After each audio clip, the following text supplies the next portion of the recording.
Hola amigos, en este video vamos a ver lo que sería la unidad 1 de la cátedra de algoritmos y estructura de datos. Primero que nada vamos a empezar viendo lo que serían los conceptos principales de qué es un dato y cómo se relaciona con la información. Vemos que el dato es un elemento necesario para llegar al conocimiento y una representación formalizada de hechos, conceptos e instrucciones adecuadas para comunicación, interpretación y procesamiento por medios humanos y automáticos. ¿Qué significaría esto? El dato es como un punto de partida. La información sería el resultado de todo el procesamiento que se hace de los datos, o sea, de los puntos de partida, y es utilizada para tomar decisiones en base a los datos que se obtuvieron previamente. Por ejemplo, una empresa quiere ver qué cantidad de productos vende en sus tiendas mayoristas, en sus tiendas minoristas y cuál es el producto que más sale. ¿Cuáles van a ser los datos que va a tomar esa empresa? La cantidad de ventas, el promedio de ventas de cada producto. Y de ahí va a decir, bueno, tenemos que traer más, por ejemplo, más lavandina, o tenemos que traer más, por ejemplo, rollo de cocina, papel higiénico. Eso es un análisis de la información. La información posee una entidad, atributo, de valor. La entidad es el concepto que define la esencia o naturaleza de la cosa o concepto que se maneja. El atributo define una propiedad. Siempre tienen que acordarse que el atributo es una propiedad o característica. Y después tenemos el valor. Es un concepto que cuantifica y dimensiona la información. Por ejemplo, tenemos este ejemplo que está muy bueno, que es el auto. El auto sería la entidad. Después tenemos el atributo, que es el modelo y el valor. El valor es importante porque un auto de modelo 2008 no va a valer lo mismo que un auto de modelo 2022. O sea que, por lo tanto, este auto en sí sería mucho más barato que un auto de, aquí dice, modelo 2022. Después tenemos la clasificación de los tipos de datos. Vemos que en programación tendemos a utilizar tres datos. O sea, tres datos que es algo que generalmente siempre se utiliza. Que son los datos de tipo flotante, float, que serían más que nada los datos que, por ejemplo, los números, a ver, ejemplo 3,14. Después tenemos datos de tipo entero, que sería, por ejemplo, el 5. Y después los datos, las cadenas de caracteres. Vamos a poner char. Que sería, por ejemplo, una palabra hola, hola mundo. Ahí ya tenemos estos tres datos que les acabo de mostrar aquí, de mencionar aquí. Son los datos que más se utilizan cuando hacemos programación. O sea, saber esto es fundamental. Después, esto también equivale, cabe recordar, para lo que serían bases de datos en SQL, en SQLite y en diferentes lenguajes de programación. Aunque hay algunos lenguajes de programación que no necesariamente necesitan que uno especifique el tipo de dato, pero eso vamos a ver más adelante y en otros videos del canal. Tenemos los datos que se pueden clasificar en simples o estructurados. Los simples son los numéricos y los no numéricos. Los no numéricos es lo que yo les decía recién, los caracteres, los lógicos o booleanos. Respecto al ciclo de Boole, ya tienen varios videos en mi canal donde pueden ver cómo lo utilizo el ciclo de Boole, tanto de manera básica como de una manera un poquito más compleja. Después, los numéricos son los enteros, 3, 5, y después tenemos los reales, que son un poquito más específicos, 5,3, etcétera.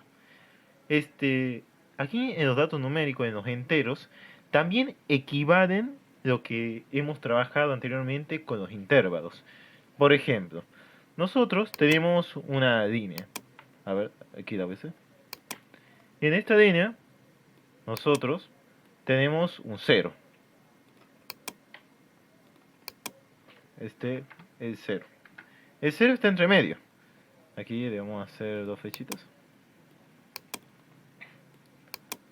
Para aquí para esta parte estarían lo que serían los positivos. Y para esta parte estarían los negativos.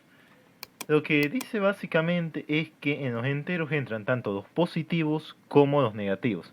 Y aquí en el medio tenemos al 0. Después, tenemos los datos estructurados, estáticos, dinámicos y arreglos. Bueno, eso no lo voy a explicar en este video, ya que va a ser tema de videos un poco más avanzados respecto a la materia. Digamos que el objetivo principal de esto es darle una buena introducción y algo que no sea tan modesto a la hora de estudiar. Ahora llegamos a una de mis partes favoritas, que son las variables y las constantes. Lo vamos a hacer simple. Una variable, por ejemplo, a ver, vamos a añadir un cuadro texto. A. La variable A. A va a ser igual a 5. Vamos a poner aquí var. Y una constante, vamos a poner B, va a ser igual a 99. ¿Qué es lo que sucede ahí? Una constante nunca, pero nunca puede cambiar su valor. O sea, las constantes lo que hacen básicamente siguen todo el proceso del programa con el mismo valor. O sea, nunca se va a cambiar. En cambio, las variables sí. ¿Por qué? Así está predefinido en la gran mayoría de los lenguajes de programación. El nombre que recibe los datos se denomina identificador. Yo aquí tengo el identificador A. El A y el B serían mi identificador. Var y cons serían lo que la definición de las palabras claves para hacer la declaración de esta variable o de la constante.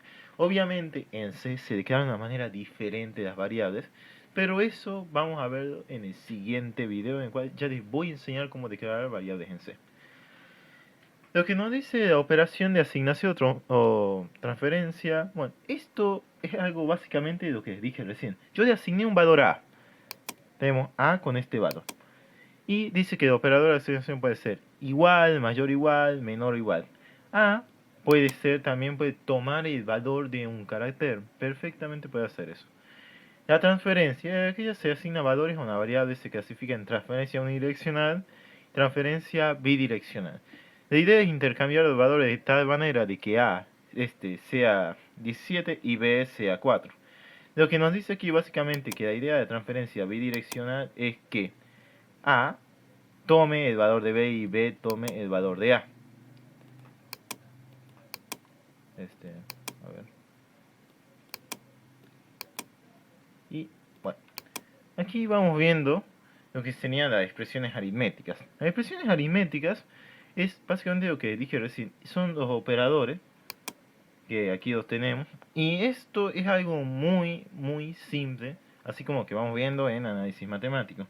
Los diferentes tipos de operadores sirven mucho al momento de programar.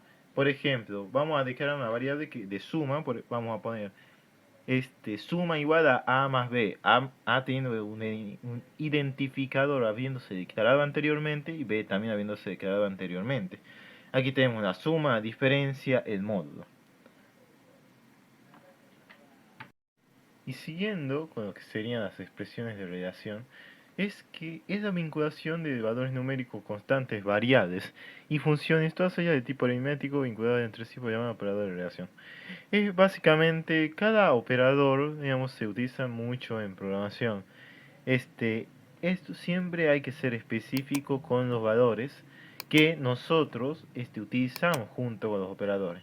Y de ahí viene un poquito la parte más interesante. Por ejemplo, viendo en un ejemplo como nos pone aquí, el número 234 es mayor al 232, bueno, es mayor ese número. En cambio, si tenemos el menos 232, obviamente va a ser menor a este número positivo. A va a ser menor, a ver, sí, eso es lo que dice básicamente. Después tenemos lo que serían las expresiones lógicas, que serían más que nada las tablas de verdad. Y en esta parte vamos a hacer énfasis. ¿Por qué? En la conjunción. La conjunción nos dice básicamente que cuando las dos condiciones se cumplen, va a ser verdadera. Cuando las dos condiciones son verdaderas, van a ser verdaderas. En cambio, en la disyunción, que sería el uso de la compuerta OR, la disyunción, ¿qué es lo que ocurre? Vamos a pensar una cosa. Por ejemplo, nosotros queremos ingresar a la página de la universidad. ¿Qué pasa? Siempre nos va a pedir tanto un usuario, o sea, supongamos que B esto va a ser el usuario. Vamos a hacer el usuario. Y esta condición,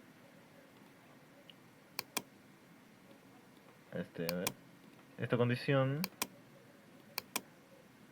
va a ser la contraseña.